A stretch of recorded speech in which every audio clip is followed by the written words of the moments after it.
ఇవాళ రాజకీయ నాయకులు ప్రభుత్వాన్ని అంటే ఈరోజు ఇటు బీఆర్ఎస్ వర్కింగ్ ప్రెసిడెంట్ కేటీఆర్ కావచ్చు, లేకపోతే మాజీ మంత్రి హరీష్ రావు గారు కావచ్చు, వీళ్ళు విమర్శించడం అనేది పక్కన పెడదామా మనం కాసేపు? ఎందుకంటే వాళ్ళని రాజకీయ నాయకులుగా తీసుకుంటాం. నిజంగా మాట్లాడితే ఈరోజు కాంగ్రెస్ పార్టీ ప్రభుత్వంలోకి వచ్చిన తర్వాత జరిగిన ప్రజలకు మేలేంటని మాట్లాడుకుంటూ నిజంగా ఏముంది? ఎందుకంటే రాజకీయ నాయకులు మాట్లాడితే అది రాజకీయ మాటలు అనేసి కొట్టిపారుస్తారు కదా. ఒక్కసారి నేను కూడా తెలంగాణ బిడ్డగా మాట్లాడుతున్నాను, ఎందుకంటే నేను కూడా ఉమ్మడి నల్గొండ జిల్లాలో పుట్టిన బిడ్డనే కాబట్టి పక్కన పెడదాం. కొన్నిసార్లు జర్నలిస్ట్ అనే పదం ఇవన్నీ కూడా పక్కన పెడదాము. ఈ నిజంగా ఏమొచ్చినాయి గతంతో కంపారిటివ్ చేసుకుంటే 2014 ముందు ఎట్లుండే తెలంగాణలో పరిస్థితులు తెలియదా? కరెంటుకి ఎంత కోసపడ్డారు, నీళ్ళకి ఎంత కోసపడ్డారు, పెన్షన్లు ఎంత ఉండే అంతకుముందు ఇవన్నీ తెలివయా? నీళ్ళ గురించి ఎంత కోసం ఉండే, ఇంట్లో తాగనిక నీళ్లు కావాలంటే కూడా ఆ బోరింగ్లో నీళ్లు కొట్టుకొచ్చుకొని, లేకపోతే ఆ బోర్ల నీళ్ళు ఉప్పులు ఉన్నాయంటే క్యాన్లు కొనుక్కొని బావి దగ్గరికి పోయి కరెంట్ వస్తే ఆ మోటార్ నీళ్ళు పట్టుకొచ్చుకొని తాగిన పరిస్థితులు లేవా తెలంగాణలో? ఇవన్నీ మర్చిపోయారా? తెలంగాణ ప్రజలు మర్చిపోయారా? లేకపోతే ఈరోజు కాంగ్రెస్ పార్టీ ప్రభుత్వంలో ఉన్న వాళ్ళు మర్చిపోయారా? పొద్దున 6 గంటలకు కరెంటు పోతే రాత్రి 7-8 గంటలకు 6 గంటలకు కూడా వస్తుందని కాచుకొని కళ్ళు కాయలు కాచల్లగా ఎదురు చూస్తూ ఉండేది కరెంటు గురించి. ఇక మోటార్లు పెట్టడానికి త్రీ ఫేజ్ కరెంటు కావాలంటే ఎప్పుడో వస్తే రాత్రిపూట వేస్తే అర్ధరాత్రి పోయి మోటార్లు పెట్టుకొని షాకులకు గురై, పాముల కాట్లకు గురై, తేలకాట్లకు గురై చచ్చిపోయిన వాళ్ళు లేరా? మేం చేసినాము అనేసి ఈరోజు అసెంబ్లీలో కానీ లేకపోతే ఏడైనా కూడా అసెంబ్లీలో చర్చకు సిద్ధమా అంటే నిజంగా నేను ఒక మాట అడుగుతాను, మీరు ప్రజల్లో చర్చకు సిద్ధమా? అసలు ప్రజలు ఇది అడగాలనుకుంటున్నారు, మీరు సిద్ధం కండి ప్రజల్లోకి చర్చకు? అసెంబ్లీ కంటే కూడా నిండు ఎక్కడన్నా ఒక దగ్గర ప్రజలకు అవకాశం ఇవ్వండి. ఏం చెప్తారు? రుణమాఫీ అన్నారు, ఎంత రుణమాఫీ చేశారు? మీరు 30,000 కోట్ల రుణమాఫీ చేస్తామన్నారు. అందరికీ రుణమాఫీ కావాలి. మీరు ఇచ్చిన హామీ ప్రకారము ఎక్కడ రాహుల్ గాంధీ ఆధ్వర్యంలో రాహుల్ గాంధీ ఉండగా స్వయాన రైతు డిక్లరేషన్ చేసిరు. ఏం చేసిరు? రైతులందరికీ 2 లక్షల రుణమాఫీ ఏకకాలంలో, రైతు బంధును కాస్త రైతు భరోసా చేస్తున్నాము, ఎకరానికి 7,500 అంటే 2 దఫాలు కలిపి 2 పంటలు కలిపి 15,000 రూపాయలు ఇస్తామన్న విషయంగా చాలా చెప్పారు. ఎంత అనుకున్నారు? ఫస్ట్ అన్ని లోన్లు మాఫీ కావాలి అని అంటే 60,000 కోట్ల బడ్జెట్ అవసరమైంది. దాన్ని తగ్గించి అట్లీస్ట్ 45,000 కోట్లన్నా సరిపోతాయని బ్యాంకర్స్ మీటింగ్లో చెప్పారు, కూర్చొని మొత్తం కూడా సమీక్షలు చేసినప్పుడు. దాని తర్వాత ఏమొచ్చారు? 30,000 కోట్లు చేస్తామని చెప్పారు, కండిషన్స్ అప్లై అని చెప్పారు. దానికి కూడా జనాలు చూస్తూ ఊరుకున్నారు.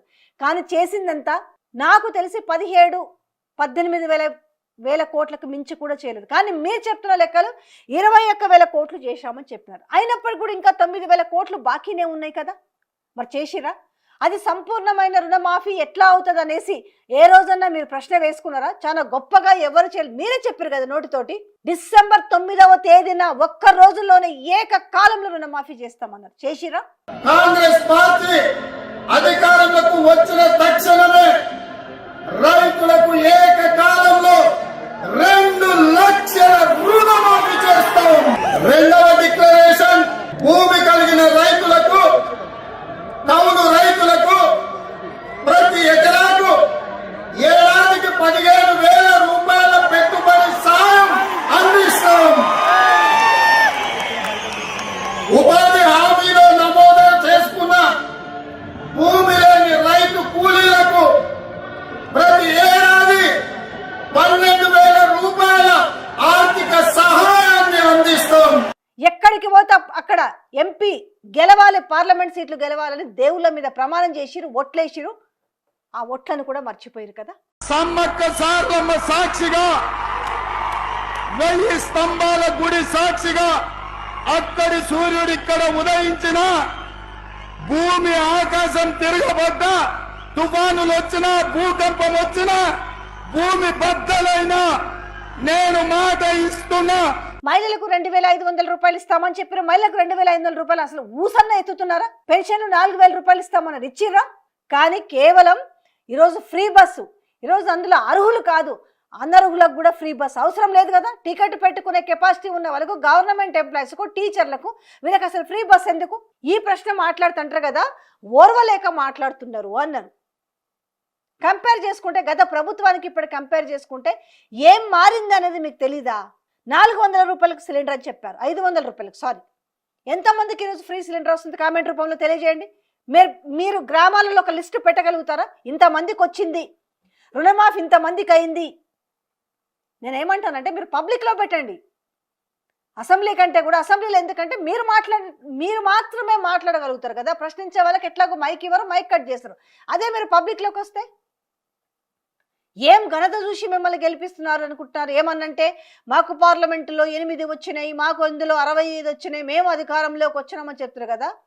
ఏదో గుడ్డిలో మెల్లెలాగా వచ్చిర్రు అధికారంలోకి, కానీ తర్వాత జరుగుతున్నది ఏంటి? ఎంతసేపు ఒక పిఆర్ స్టంట్స్ మీద ముందుకు పోతున్న వైనమే కనిపిస్తుంది కదా. ఇలా జనాలకు తెలియదా?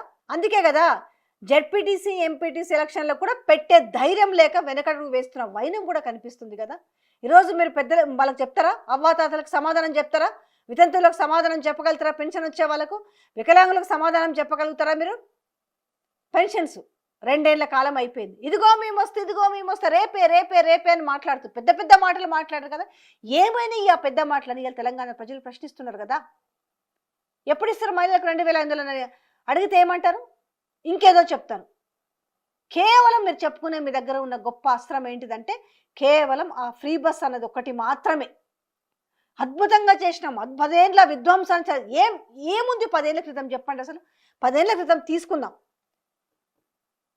తెలంగాణ రాకముందుకు, తెలంగాణ వచ్చిన తర్వాత నిజంగా తెలంగాణ పుట్టిన వాళ్ళైతే గిటంటే కంపు నోరేసుకొని కంపు మాటలు 10 ఏళ్లలో ఏం జరిగింది, ఆ 10 ఏళ్లకు ముందు ఎట్లుండే, ఇప్పుడు ఎట్లుండే అనేది తెలియకుండా ఉన్నారా? ఇలా కాంగ్రెస్లో ఉన్న, పార్టీలో ఉన్న, ఇలా మంత్రి పదవుల్లో ఉన్న వాళ్ళకి తెలియదా? ఎమ్మెల్యే పదవుల్లో ఉన్న వాళ్ళకి తెలియదా? ఇలా లేకపోతే సామాన్య ప్రజలకు తెలియదా? మా దగ్గరకు వస్తే మేమేందో చూపిస్తామని ఇలా తెలంగాణ ప్రజలు అంటున్నారు.